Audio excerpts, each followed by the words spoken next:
Real talk, single moms are not here to be saved. Huwag kang mag-feeling na hero kung ikaw nga mismo hindi mo pa ma-rescue yung sarili mo. Isipin mo, yung bills, yung bata, at kung ano man na problema, dinaanan niyang mag-isa. Tapos, tatawagin mong burden. Kung weak ka, huwag mo siyang guluhin. Kung ganito kang klaseng lalaki na gusto ko siya, pero di ko kaya kasi may anak kasi, then don't. Simple lang. Hindi ka required. Hindi siya naghahanap ng tatay ng anak niya. Ang hinahanap niya partner, hindi pasanin. Remember, single moms don't want your pity. They want respect.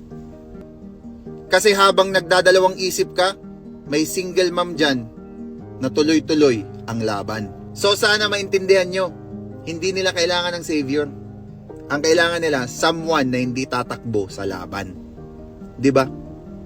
Peace out.